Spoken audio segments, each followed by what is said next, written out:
Hey, this is Nathan Dawkin from Fantrax HQ, as well as the Nasty Cast and Fantrax Dynasty Baseball Podcast, and you're listening to Pop Goes Your World. If you haven't already, subscribe on iTunes, and while you're there, please leave us a rating and review. And now, it's time for our featured presentation. I'm Chris McBrien, and the pop culture from Generation X is everything to me. And I'm Derek Myers, and I'm here to educate Chris on the great pop culture of today's generation. Episode 312, The Fifth Element Movie Review.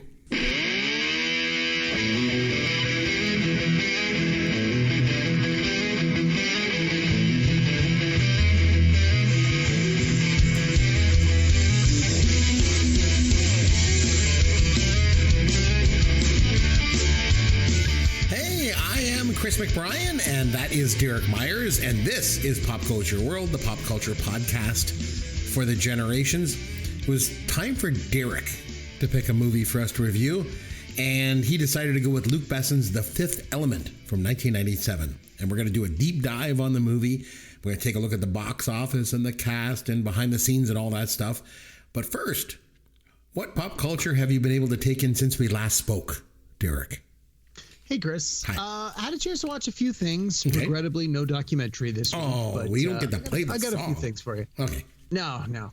Okay. So we are in movie award season. We've already had the Golden Globes. The Oscars are not far away. And so, as I often do around this time of year, I like to try and take in some of the films that are being nominated, that seem to be the favorites, because I don't want to watch the Oscars and have, here are 10 movies you've never heard of. It's like, well, then why am I watching? Like, why do I even give a crap? So I've been doing my best to try and track down a couple of these movies. So anyway, I had a chance to watch one. It just came out on Disney Plus this week. The movie is called A Real Pain. It's written and directed and starring Jesse Eisenberg, who most people probably remember as playing Zuckerberg in the Facebook movie, right? The Social Network movie. Yes. It also co-stars Kieran Culkin, who many people probably are most familiar with from Succession. And the premise is that these two guys are cousins who are very similar in age. Their grandmother has recently passed away and has left them a small inheritance. And as a part of the inheritance, she's suggested that they go to Poland to see where she was born and where she grew up, and to get a better understanding and appreciation of the atrocities that she suffered as a young person during World War II. So it starts with these two cousins meeting at the airport, and then the rest of the movie takes place with their little road trip in Poland. It's for some reason it's being billed as a drama comedy. It's not a comedy. It's straight up a drama. I mean, there's some wacky, crazy things in here just because Kieran Culkin's character is a little bit bizarre, but I would not classify this as comedy. Like, I'm looking at the IMDb, they've got it classified as buddy comedy. I'm like, that's totally wrong. Don't go into this one thinking it's a barrel of laughs. It's not. But it was good. I really enjoyed it. It's slow. They call that TV show The Bear a comedy, and it's exactly. not. It's sort of like that kind of classification. I don't think they understand what comedies are anymore. This is not the 80s. I agree. In the 80s, we had comedies. Now, they don't know what the hell a comedy is. Yeah. So and I'm going to die on that hill. Get off my lawn. I think that's fair. So anyway, I watched the movie. It's one of the things I like is it's short. Its full runtime is about an hour and a half, but like the last 7 or 8 minutes are credits. So it really feels like more like about an hour and 20.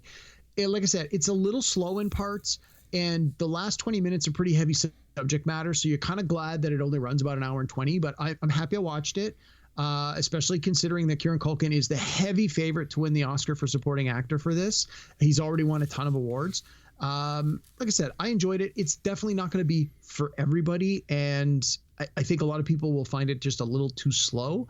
But if he's going to win an Oscar, if he's going to be the favorite, if he's got a good chance of winning this, I did want to watch the film so I could see what all the buzz was about, and I get it. The other movie that I watched this week is from 2021, so just a few years ago, rather. It's been playing on HBO, Craven HBO here in Canada, and it's a movie called Voyagers. And the easiest way to describe this is it's Lord of the Flies in outer space. So the premise is that, in the not too distant future, there's some problems on Earth. And so we need to go out to the stars to send out our humans so that we can find a new planet and repopulate. And when the movie begins, that identification of a planet has happened and a spaceship is ready to go, and they've decided they're going to send children on this ship out into space, and it's going to take 3 full generations to get there. So these children are actually raised on Earth in complete isolation for like 12 years, and then they send them in outer space on this fully automated spaceship. They send Colin Farrell as the one adult to sort of supervise, and then again, you can probably guess, since I'm telling you it's Lord of the Flies, what happens. The kids basically find themselves in a situation where there's no adult supervision. They're completely isolated, and human nature takes over. And if you've read Lord of the Flies, you can imagine what happens next. It was interesting, but not amazing. I already have HBO, so I don't have to pay anything to watch it. I wouldn't have paid to rent it or see it in the theater. It was fine. I would give it like a solid C or a C+. It's passable. If you got 2 hours and you're looking for something to watch, sure. I wouldn't necessarily say seek it out unless this is the kind of film you think you might really, really dig. But yeah, it was fine. So anyway, it's called Voyagers. And the last thing I had a chance to watch was I binged the TV series, the Prestige series that just recently came out called The Day of the Jackal, based on the book, which has already had a classic movie that was made of it. They did another movie of it in, I think, the 90s. And then this is sort of more true to the original subject matter, even though it takes place in the here and now, like today. The main star of this is Eddie Redmayne. And again, it won a bunch of the awards or was nominated for awards. The Golden Globes, it just came out. It's 10 episodes. They run about 45 minutes to an hour a piece. Overall, I thought the series was pretty decent. I thought the first episode was really strong. And the last 3 or 4 episodes, I felt they really stuck the landing. But oh my God, those middle episodes are so slow. It's so boring. I said to my wife, I think this would have been best as 6 tight, perfect episodes. But someone in the TV land went, you know what, we're going to make more money if we can stretch this out. So they had to come up with effectively 4 episodes worth of padding and subplots that were unnecessary, and they just jammed them in there. So I felt episodes 2, 3, 4, and 5, stinkers. I wonder what the incentive is now to make more episodes. Because like when Lost was on TV, I remember the last season they were like stretching it out, making extra episodes. Yes, to make more money, because every time that an episode was on network television, there was ads. But now that everything is like streaming and stuff, what's the incentive? Like you're not watching ads while you're watching the show. Yeah. So would they not be better off to make it like shorter? Well, so this was available on Peacock in the U.S. and I want to say it was Sky Network in Britain. Oh, so there is ads. There are ads, especially the British one. There were absolutely ads because on the version I watched, there were very clear parts in it where it would fade to black for a few seconds and then come back, and you're like, well, that's clearly where there's a commercial. The commercial goes there. Yeah. And from what I understand, when it was released 1 week at a time because at the end of every episode, it said next Thursday, a brand new episode of Day of the Jackal. So anyway, it was good. Like I said, the ending was very strong. The last few episodes were really good. It is based on a book. I'm not I haven't read the book, but I know the book was written like I want to say in the 60s or 70s. Like it was a much older book. So obviously they had to update it. But they did leave the series, the television series, at least in the last episode. There's enough threads that are left hanging that should they want to come back for a second season, there's enough of a story there where they definitely could. And, it ended up getting a lot of critical praise. So there's probably money to be made. I wouldn't be surprised if we see season 2 of The Jackal next year. Anyway, those are my 3. Okay. What are you up to this week? So one thing my wife and I always try to do is have like a TV series or 2 that we kind of slowly get around watching. I think a lot of people do that. Yeah, for sure. You got a show or 2, you try to watch like one episode from one or the other every week, and you slowly get through the series, right? But here's the thing. In my situation, though, almost every show that my wife suggests, I hate. And it just drives her crazy because we'll start watching a show and then like we'll watch the first episode and then she'll turn to me and be like, all right, so what do you think of that? And pretty much every time I say, I hate it, it sucks.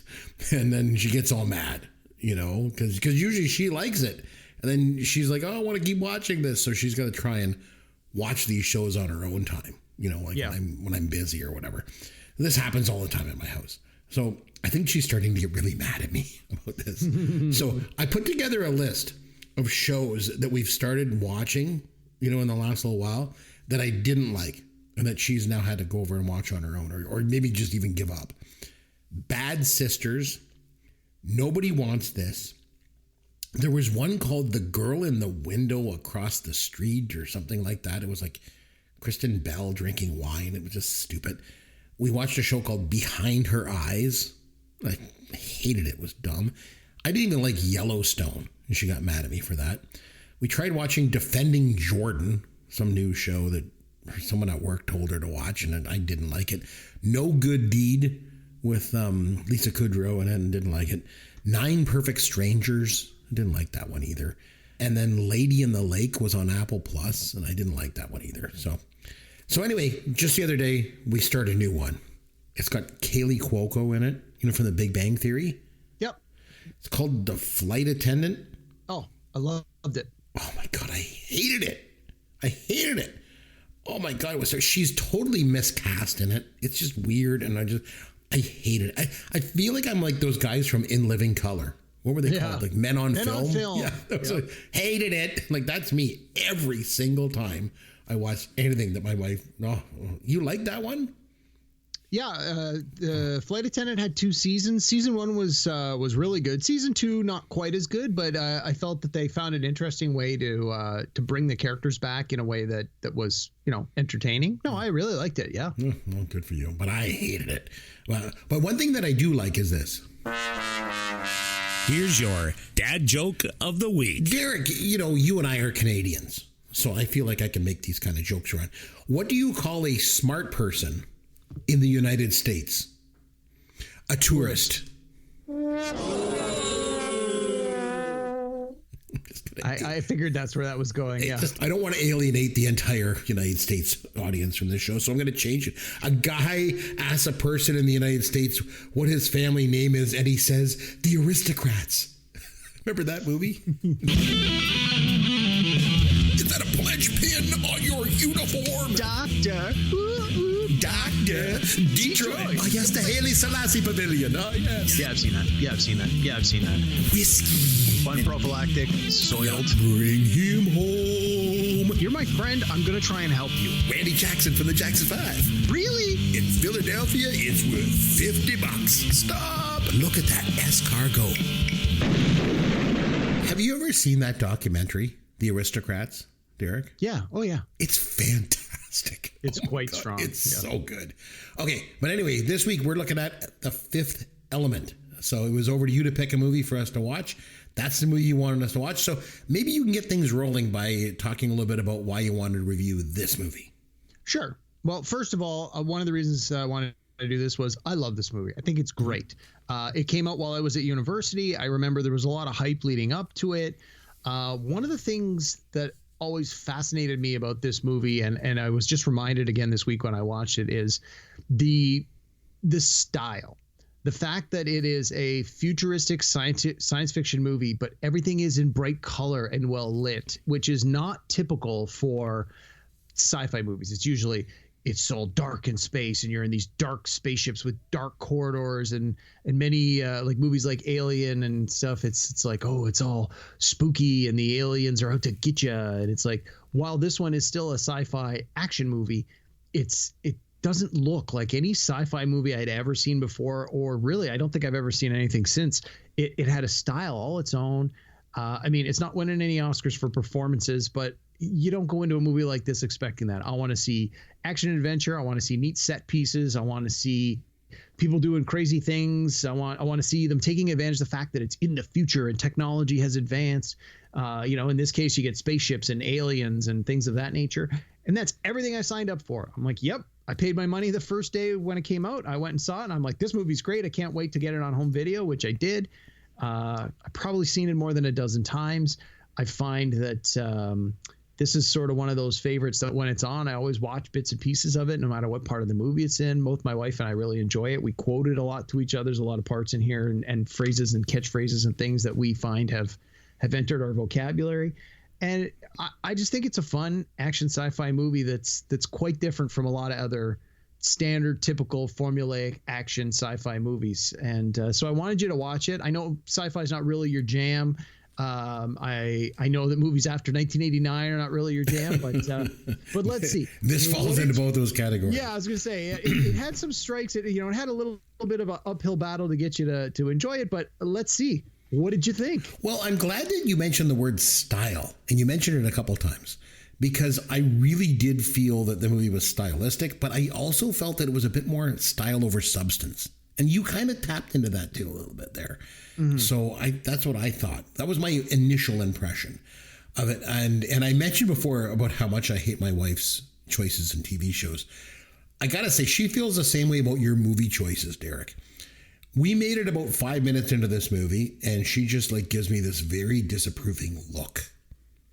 I've gotten used to that look. Wait, did she at least watch until they got to the future? Because it starts in Egypt in 1914. Did she watch past that part? Oh yeah, she watched quite a bit of it. But I found it to be very busy, and again, I basically felt like it was style over substance. That was my overall take of the film. But we'll get into that for sure. So let's start with an overview of this film. So it was written and directed by Luc Besson and made on a budget of $90 million. It grossed just $63 million. So it lost money at the domestic U.S. box office, but it did gross $264 million worldwide. So did pretty good. So Derek, 1997, we're going to go back in time. Any guesses as to the number one movie at the box office? I knew you were going to ask me this. 1997. And I was going to look it up so I would have the answer, and I just totally forgot. 97. I ask you every time we do a movie. I know. It's sort of cheating if I look it up, but at the same time, you'd think I would know by after 300 episodes. You're going to put me on the spot. Yeah, we've only been doing this for 10 years. I mean, come on. Let's see. 97, probably. Geez, I honestly don't even remember what the movie landscape was like in 97. I was still at school, so I wasn't going to the theater as often. Was it maybe one of those Disney? Was it Beauty and the Beast? No, that was before that. My first instinct thinking about it was Titanic. That was later. But Titanic did come out in 97, but it came out in December 19th. It even still in those 11, 12 days of 1997 that it was around, it grossed $112 million. Titanic. Wow. But that was only good enough for 7th place. It made most of its money in 1998, the next year. The number one film at the box office in 1997 was Men in Black. $250 million, followed up by... Oh, yeah, The Summers of Will Smith. Yeah, yes, I should have known that. The Lost World, Jurassic Park was number 2, right behind it. Liar, Liar was number 3. That movie was really, really good. Mm-hmm. Number 4 was Air Force One with Harrison Ford. Oh, it was just on TV yesterday. And number 5, maybe a little bit of a surprise, they re-released Star Wars. And it was a special edition. Special digital editions. Yeah, so that was number 5. Number 6 was My Best Friend's Wedding. Number 7 was Titanic, as I mentioned. Face Off was number 8. Batman and Robin, number 9. And rounding out the top 10, George of the Jungle. Oh, garbage. Wow. So the Fifth Element ended up at 20. Hold on, I was going to say, with the exception of My Best Friend's Wedding and George of the Jungle, the other 8, I saw them all in the theater. So I just said, I didn't go to the theater that much. Yet I saw 8 of the 10 movies in the theater. Yeah. Fifth Element was 25th. It was just behind Anaconda and In and Out. And In and Out was really good. Yeah. And I think 1997 was a pretty strong year for movies overall, to be honest with you. But the thing is, some of the better films that year didn't do very well at the box office. So Austin Powers, International Man of Mystery, was 35th. It took in $53 million. Private Parts, I really liked that movie. That was a Howard Stern movie. That was 53rd. Boogie Nights was 78th with $26 million. And a personal favorite of mine, Waiting for Guffman, finished all the way down at 183rd with only $2.5 million that year. But anyway, let's talk a little bit about the director. I think that's a good place to start with Luc Besson. Yeah. So he started writing this script when he was a teenager. He was 16 years old. Started writing this. Yeah, I read that. Yeah. And he always wanted to make this movie, but he just couldn't get the funding for it. No major studio was going to take a risk on him, at that point. And I mean, to be fair, if you think about it, this film had a budget of $90 million. It was as expensive to make as The Lost World, Jurassic Park.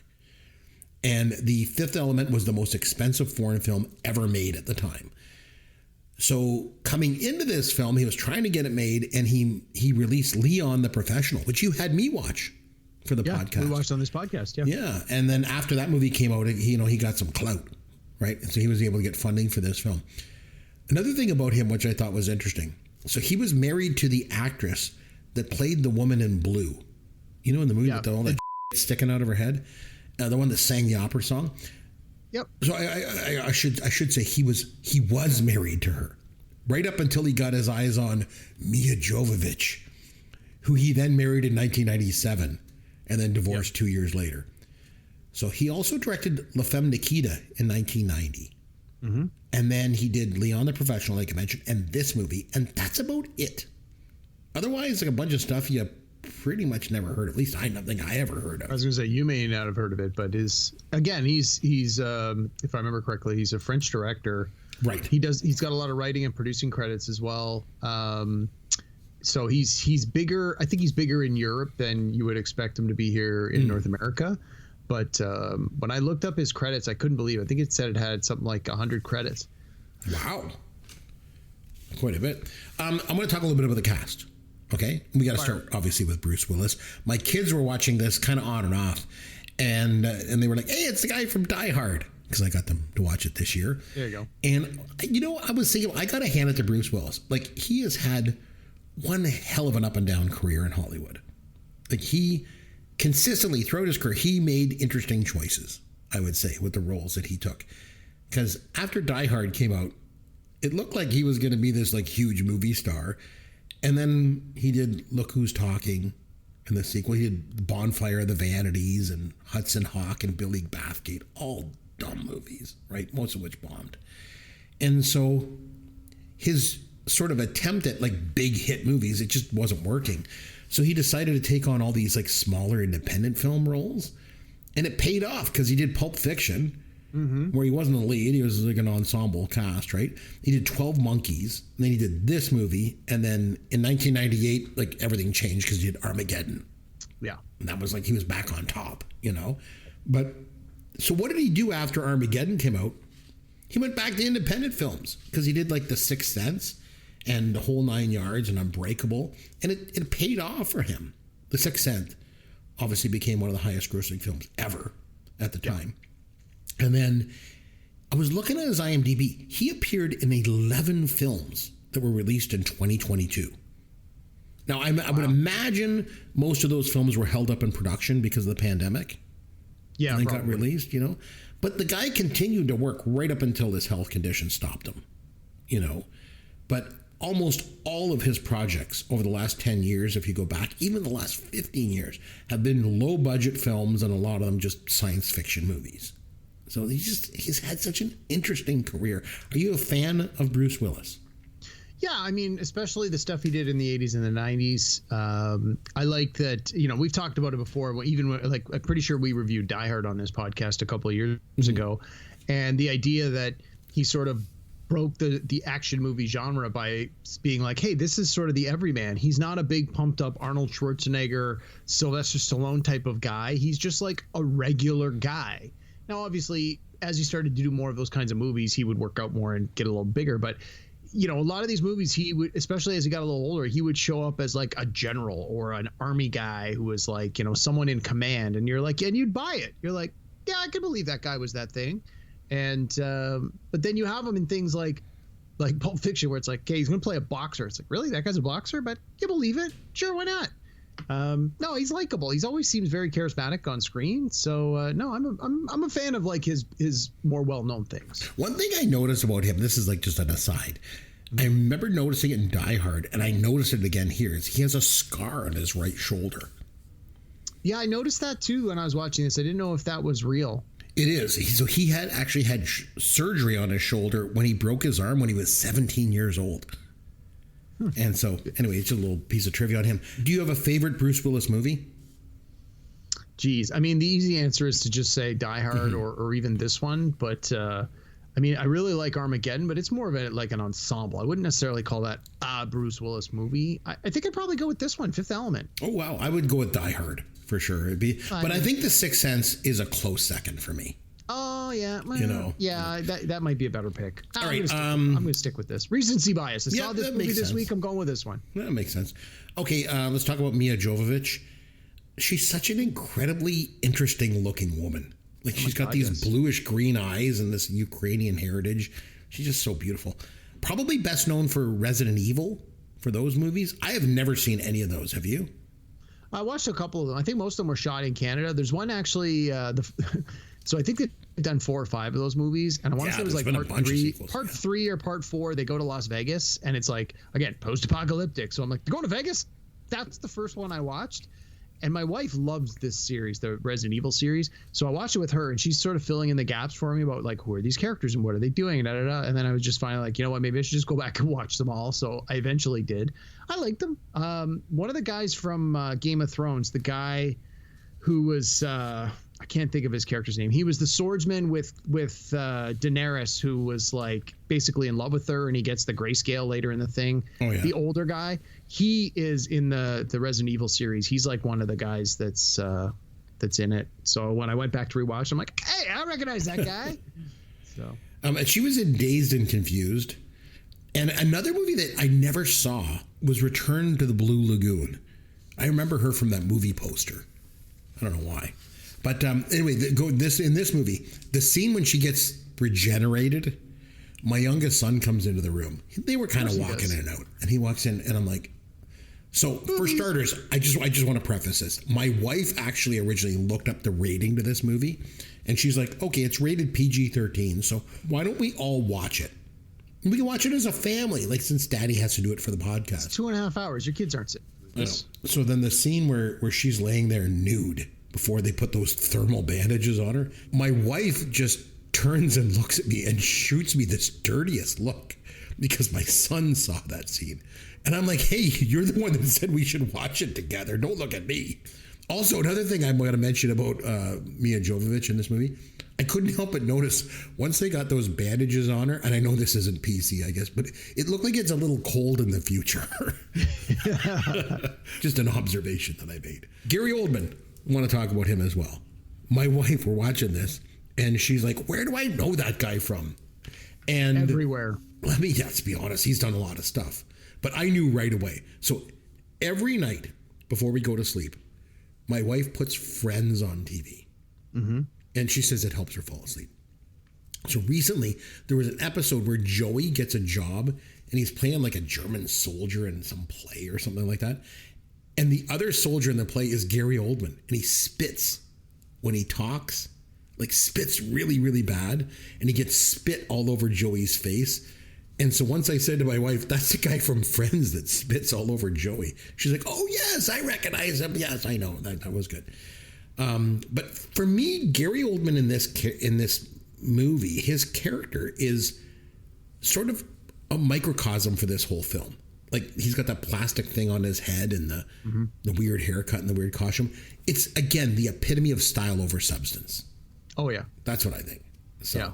he apparently hated this movie too. Yeah, I read that too, that he sort of just did it as a favor for the director because they've worked a lot together and yeah. So Although I think in general he's a little bit crotchety. He pretty much hates everything he's ever been in, probably. So he's one of those guys. Okay, Chris Tucker. So Ruby Rod, was it Rod? how good was Chris Tucker in this movie? Like, Well, it made him a star.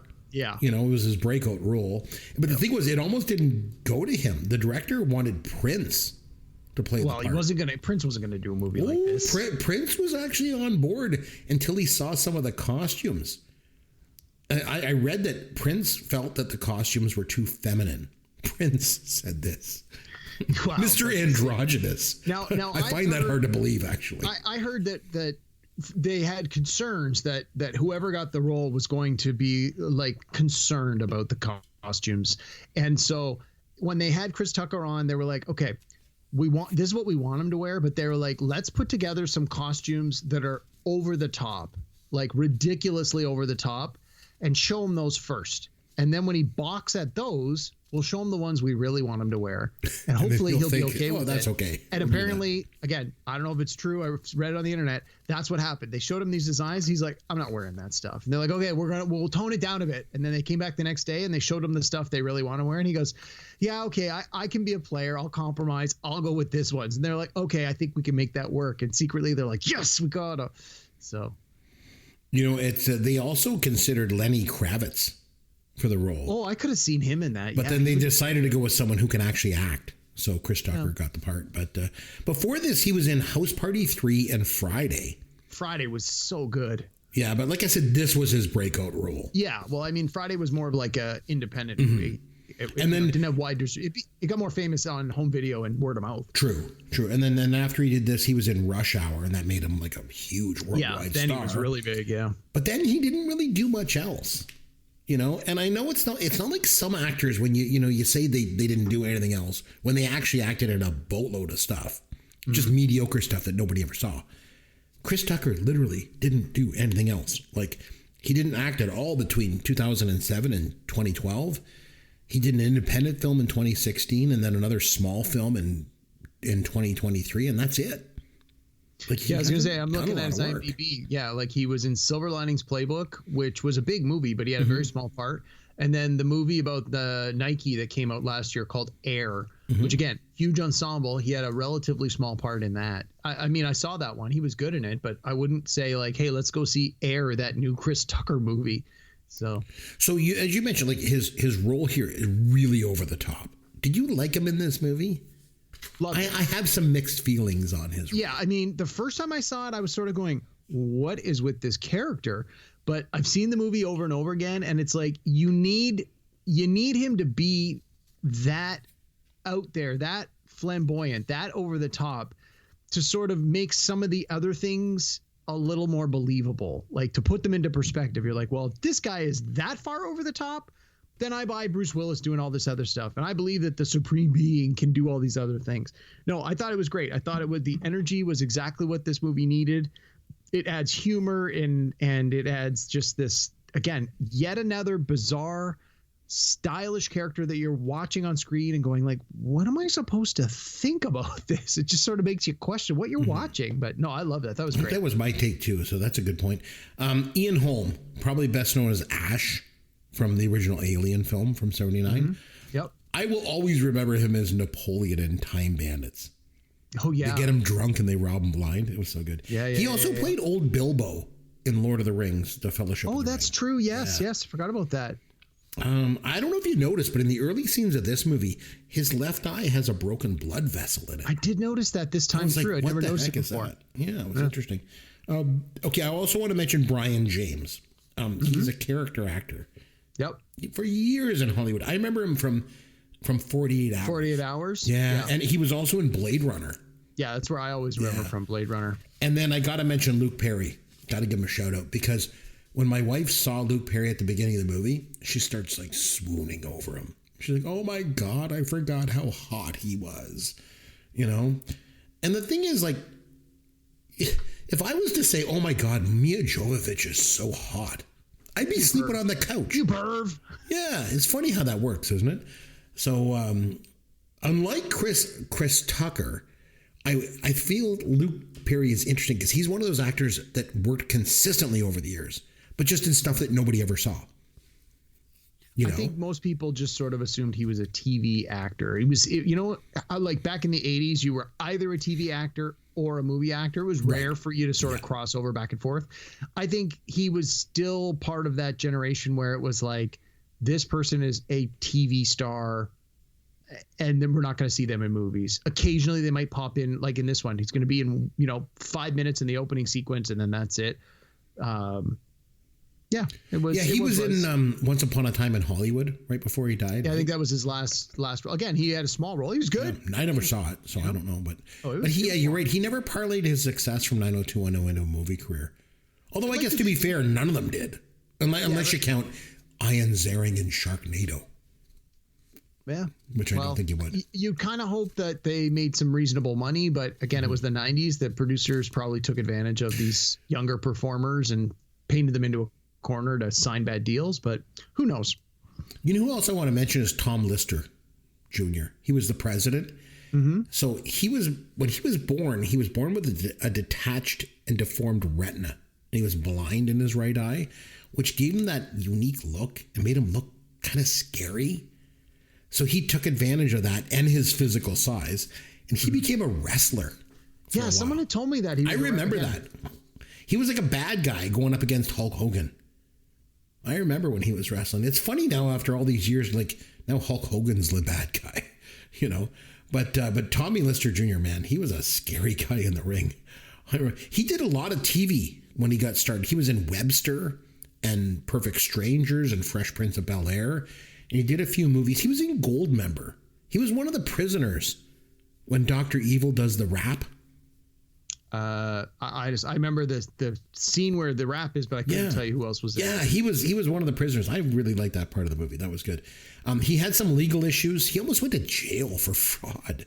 Jeez. And in 2020, he died from complications from COVID. I honestly had no idea he was dead. Yeah, definitely a unique and definitely scary looking guy. So I wanted to mention him. Okay, so let's talk a little bit about the movie. I want to talk about the special effects. So do I. There's a lot of practical special effects going on here. I knew you would appreciate. Oh, well, I'm hoping that you appreciate that. I thought the aliens at the beginning with the big, like the armadillo bodies and the little heads. I thought as soon as they came on, I was like, this is pretty cool to see some practical special effects, you know, in a movie after all this CGI crap that I usually have to sit through. So I thought that was pretty cool. Mm-hmm. You know, and I was going to say, and like just even the makeup and the costumes, like you had the aliens that were like basically the bad guys. They had the you know, like the ugly skin, and the weird shaped ears and stuff. Mm-hmm. Like again, they were physically menacing. Like clearly it was an actor in a costume, but it looked like, you know, hey, this looks like this fits in this world. And the way that their mouth was and everything reminded me of Phantom Menace. Some of those two guys at the beginning, I don't know who the hell they were. But it was like but the stuff in Phantom Menace was all CG. These were actual guys in suits, which I think really added to it. But even like things like the guns when they're having the meeting with Zorg and he's got the weapons and he's doing the demo, and then that he says like, hey, 4 stones, 4 crates, 0 stones, 0 crates. Then he ends up giving them the one as a gesture. Like again, you could tell that the gun was a practical, like it was an actual prop. It wasn't just, okay, wave your hand around and we'll use computers to make it real.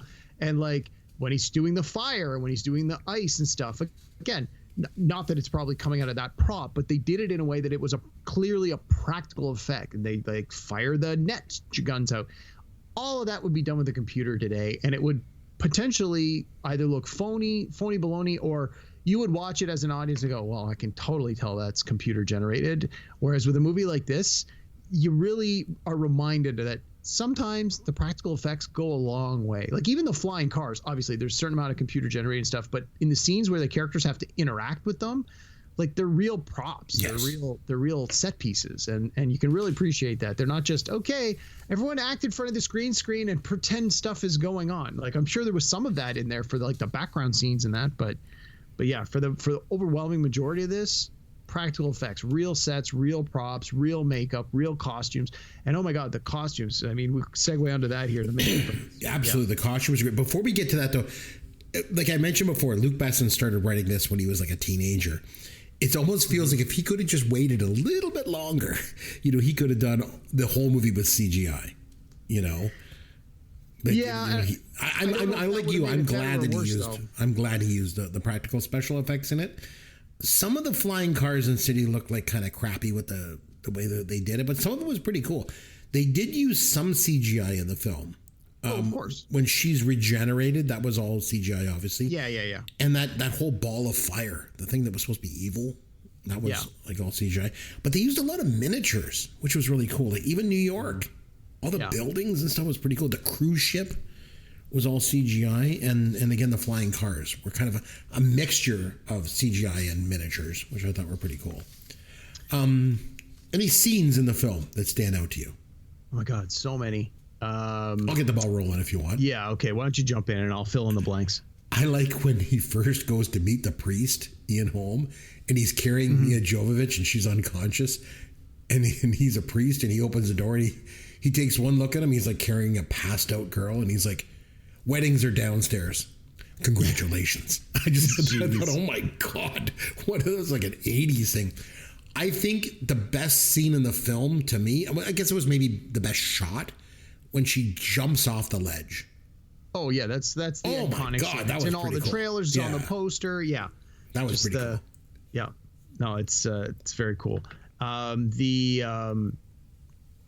of the things that I liked is how the director chose to cut certain scenes together, and he did it a few times where you would have two different scenes intercut back and forth where they were clearly talking about the same thing from different perspectives. So you have the first one when Mila Jovovich has gone to the priest and she's eating her lunch and she's going on the computer and he's asking him like, where are the stones? And it's cutting back to Zorg and he's like, he thinks he's now in possession of the stones. And as he's like opening the crate, it cuts back to her. And so you're getting the story told back and forth. And then, and she says like, oh no, the stones aren't in the crate. And then it cuts back to him and he's like, they're not here. And you have this back and forth the way it's cut. So you have that, it's done there in that scene. It's done when the diva's singing at the opera. It cuts back and forth between the fight sequence and the musical performance, back and forth, back and forth. And the one that I like the best is when the spaceship is about to take off after they, he's like, Corbin Dallas, multipass. Yeah, she knows a multipass. They get on the cruise, like on the shuttle to go to the cruise ship. And you have it cutting back and forth between Ruby Rod, who's making out with the flight attendant. You have the pilots. You have the guys in the control room. You have the guys under the ship with the flamethrowers getting rid of the parasites. And it keeps cutting back and forth as the dialogue is going on. And but everything makes sense. And the visual, the way it all comes together, it's really creative, really clever. And I thought it really, really worked really well. Those were just the three examples I wrote down, but it happens quite a bit in this movie. And I just thought that again, it's that style, right? The director had a certain vision, a certain style. He executed in a certain way. And I thought it really, really worked well. And for how busy some of the scenes were, it was some of the smaller stuff that stood out to me. Like I liked the surveillance of the, it was like the antenna and the camera that was on the cockroach in that one scene. I thought that was really cool. One thing I noticed too was like the cigarettes. They look different. It's like I literally had that written down. They're backwards or something. Yeah. It looks like they smoke them by lighting the filter. No, the filter is like 3 inches long, and there's only 1 inch of stuff you actually smoke. Because I'm imagining the cigarettes are so bad, or they know they're so bad for you, but people won't give up smoking. So like, okay, we're gonna make the filter 3 times as long, so that you're really working to get that nicotine. Oh, interesting. And then the weapon that you mentioned, I thought was pretty cool. Like that oval shaped gun where especially when the bullets all go to like one location. Yeah. And then it's got like the self-destruct button on it. I thought that was pretty cool.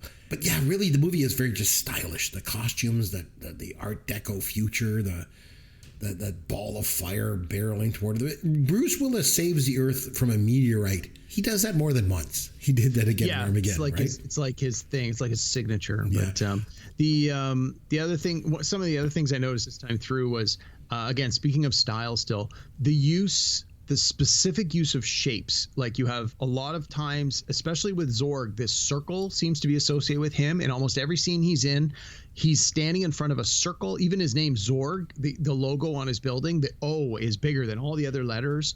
So you have that a lot. The shape of the triangle is used consistently through this movie. Like very obviously, a lot of times the idea that there's 3 things and they're set up in a triangular formation, constantly happening. And then obviously the use of the number 4 things. You have the 4 stones around the 5th element. Like it's these very deliberate choices.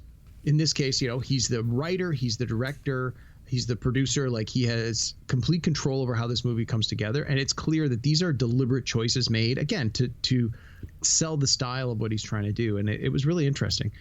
Let me ask you, Chris, what did you think about the soundtrack? What did you think about the score of this movie? It didn't really jump out to me all that much, to be honest with you. Really? Yeah. Wow. So this is one of my all-time favorite movie scores. Wow. Ever.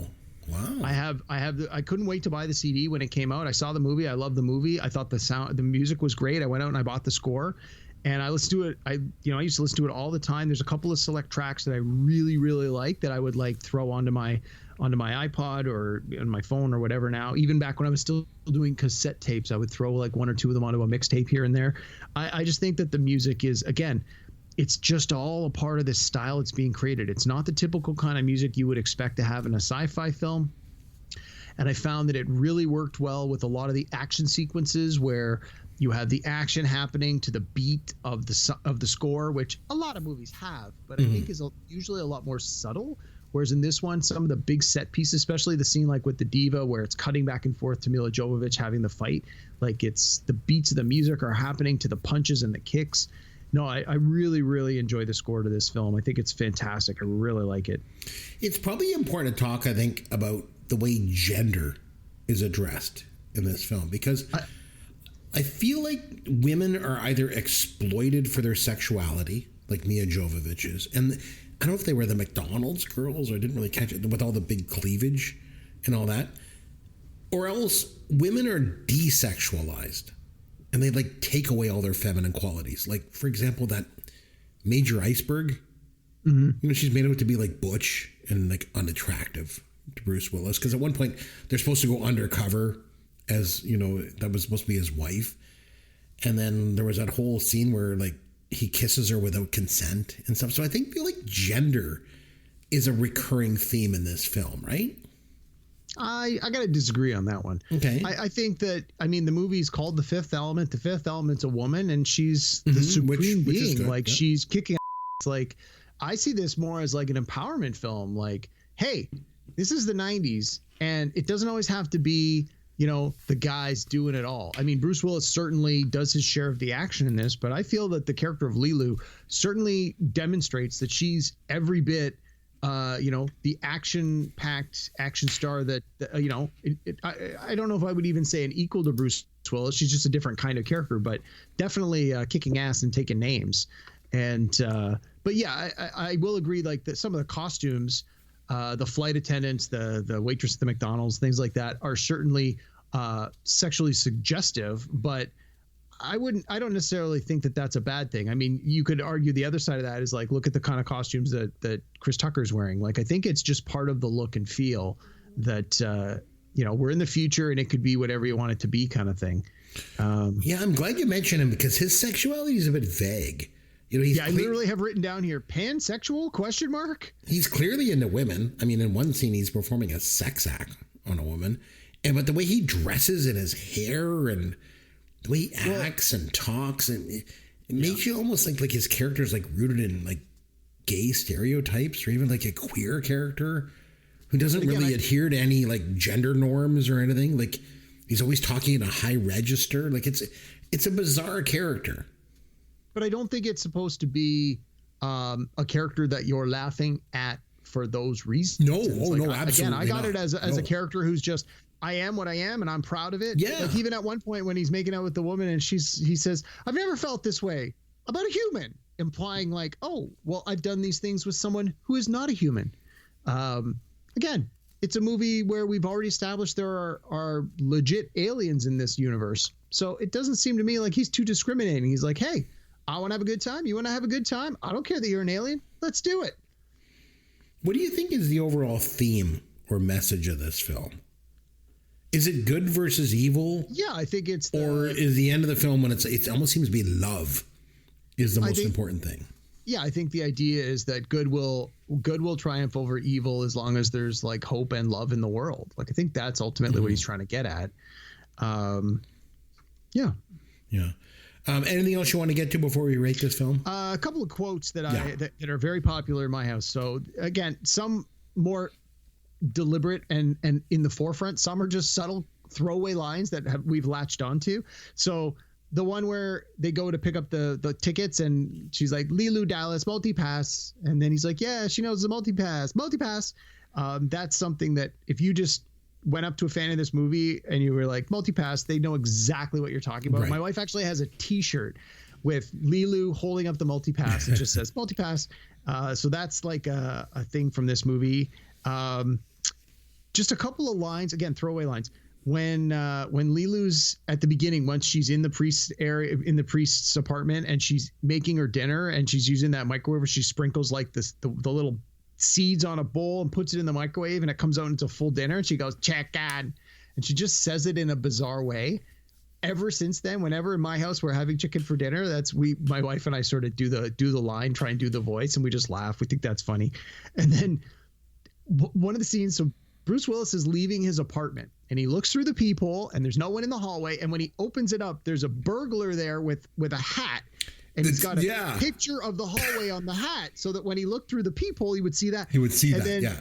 And the guy's got the gun, and then he tricks him into turning the gun off. But the guy's like, "Give me the gas," and he keeps saying, "Give me the gas." And so whenever, again, in my house, whenever somebody, it's like, say we're going on vacation in a few weeks, it's like, hey, we're going to go to the U.S. I'm like, do you need me to go to the bank and get you some U.S. cash? My wife's like, give me the cash. So it's just, again, it's not an important line in the movie, and most people don't really know it. But, oh, my God, I watched it again, and I just chuckle every time I see that scene, and I chuckle at the guy's delivery of the line. And then, yeah, I don't know. It's just a few of these little things, just throwaway lines that make me laugh. But I think the multipass, that's the takeaway. So what would you rate this movie out of 10? I'd give it an 8, no question. Oh, pretty high. So I'm going to go quite a bit lower. I'm going to give it a 5 out of 10. I felt it was a little bit too long. It was a little bit too stylistic, a little bit too convoluted, a little bit too weird. But what saves it for me is that it actually, I don't know, it actually looks good. You know, like I thought, you know, and I thought some of the costumes, I thought some of the characters and some of the actors in it were pretty good. So I'll give it a 5 out of 10. So right, didn't love it, but I mean, you know, it is what it is. Didn't love it, didn't hate it. I'll take it. Yeah, it's kind of in the middle. All right. On that note, let's have some fun with Caveman. Okay, so it's over to me to take the trivia this week. So I thought we would play a game. It's a familiar game, Derek, and it goes like this. Pick the flick. Yeah, pick the flick. You get the synopsis, then pick the flick. You get the year, pick the flick. So it's the fifth element. We're going to take a look at some other movie titles that have a number in the title in some way. And I'm going to be very systematic about it. You're going to be asked the name of titles of 11 movies. Okay? Okay. All of which have a number in some way in the title. Okay. So I'm going to ask you a couple of tough ones maybe. So to make it easier, we're going to start at 0 and we're going to go all the way to 10. But instead of me giving you the year in the synopsis, which we normally do when we play Pick the Flick, I'm going to give you the number in the title and the synopsis. Oh, I love it. Okay. So you get the number, that makes it easier.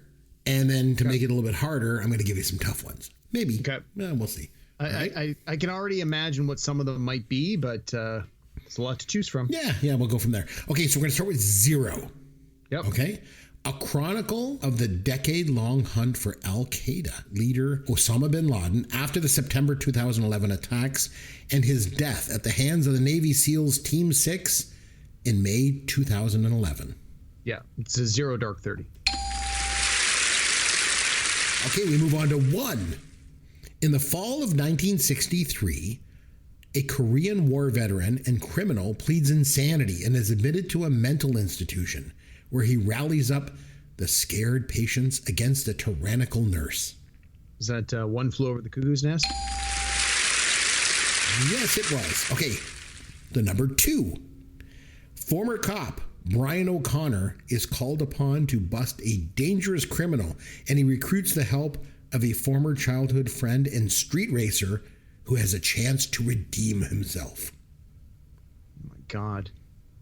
I have no idea. Too Fast, Too Furious. Oh, there you too go. Crappy. Yeah. 3 ex-dads quickly discover how empty life is without their little lady and go to outrageous lengths in their efforts to win their daughter back in this critically acclaimed and equally charming sequel.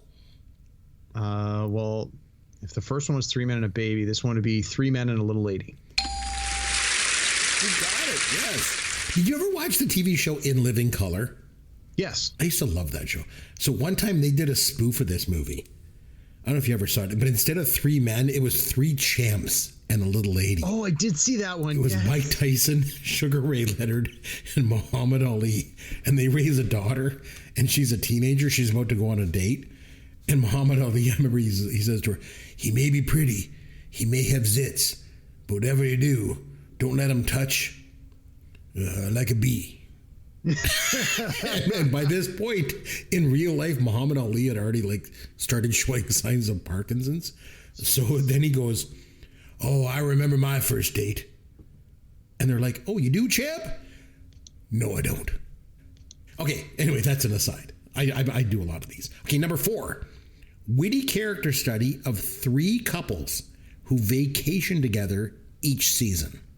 After one divorces, feelings of betrayal and more spawn criticisms of one another, but things that unite them are stronger than those which might pull them apart. I'm going to guess, because I have no idea. Let's say 4 stories. It's the 4 Seasons. Oh, I was like, is it going to be 1981 with Alan Alda and Carol Burnett and Rita Moreno. Okay, 5. A dropout from upper-class America picks up work along the way on oil rigs when his life isn't spent in a squalid succession of bars, motels, and other points of interest. Was this 5 Easy Pieces? It was with Jack Nicholson from I watched this recently for the very first and only time. I didn't realize that the title 5 Easy Pieces is referring to sheet music, like 5 pieces of music. I had no idea until I watched it. I'm like, oh, that's definitely not what I was expecting. All right, 6. Pretty easy one, I think. A race car driver is driving to a race in a motorhome with his race car in a trailer. His car gets stripped of parts. He ends up with 6 orphan kids on his way to the race. Love will turn you around. This is Six Pack. Kenny Rogers. Love will turn you around, turn you around. Okay, 7. When his family goes away for the summer, a hitherto faithful husband with an overactive imagination is tempted by a beautiful neighbor. Wow, and it's got 7 in the title.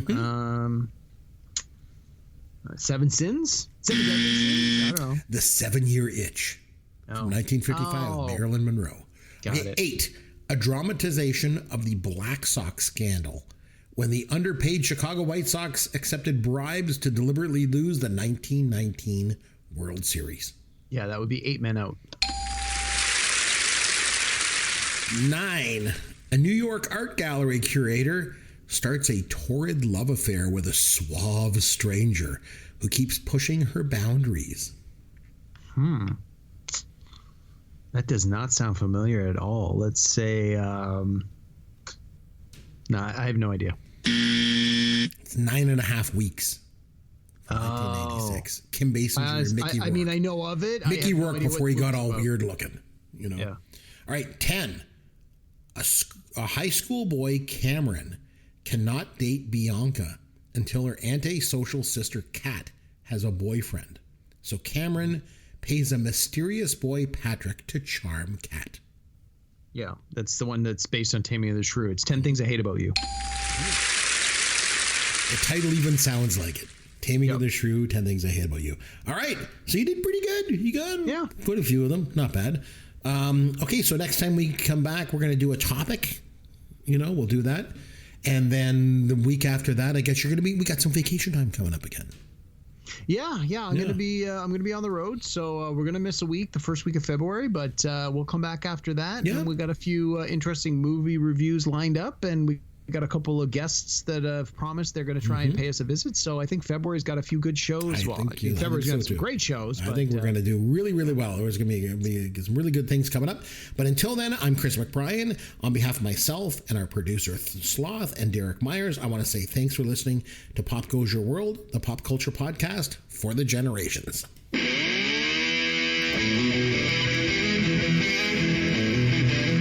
Thanks for listening to Pop Goes Your World. You can contact Chris and Derek at popgoesyourworld.com. Please Please take a minute and review the podcast on iTunes or wherever you download and listen to the show.